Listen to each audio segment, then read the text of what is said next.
अस्सलाम वालेकुम जफर भाई ऑफिशियल अज दो सीना वाला किस्सा लैके एक बारी फिर हाजिर खिदमत।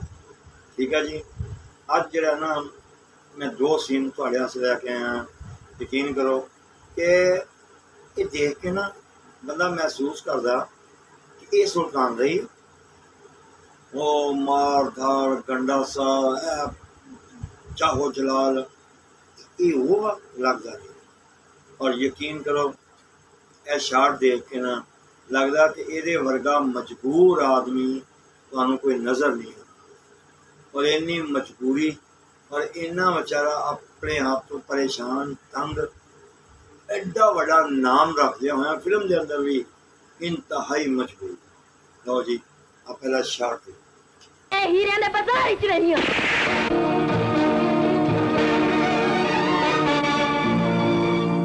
साडे कोठी दी शाम ते इत्थे आया क्यों है?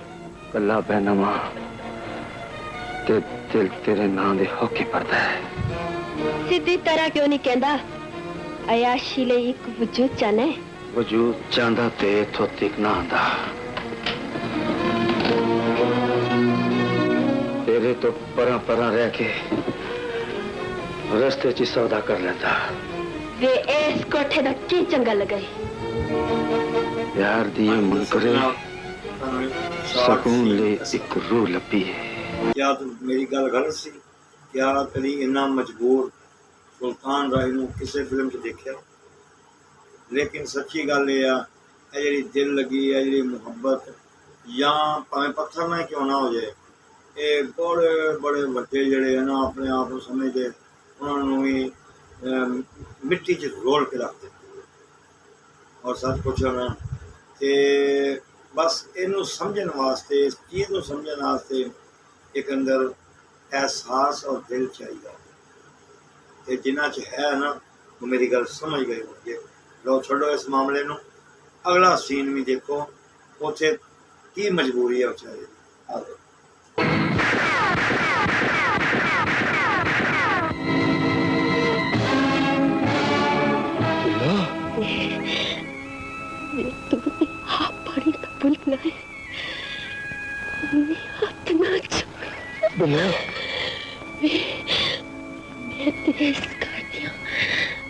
वापस कर नहीं आई तुम्हें कितने बिल्लो जावे पहला मैनू इस घर वाले नाल एक गल कर लेने दे। दसो इस सीन का कैसा लगा? और मेरा ख्याल है कि शायद मैं ये इस स्टोरी के एक नहीं दो तो दिना ही सीन इस स्टोरी मैं 3 सीन दिते हैं। लो जी तीसरा सीन भी देख लो कि एक ही है।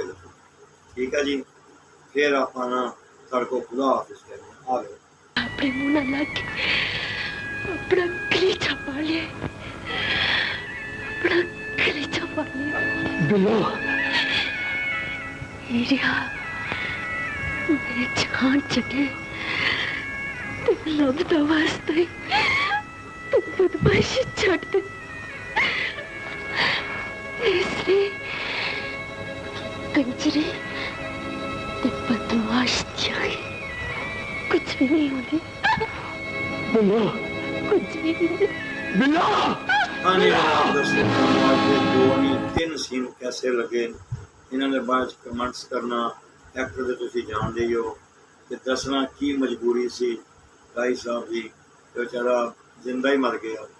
और दूसरी गल ये कि फिल्म ठीक है जी इंशाल्लाह किसी नवे गल बात नवी कहानी नाल फिर हाजिर होवांगे। बस।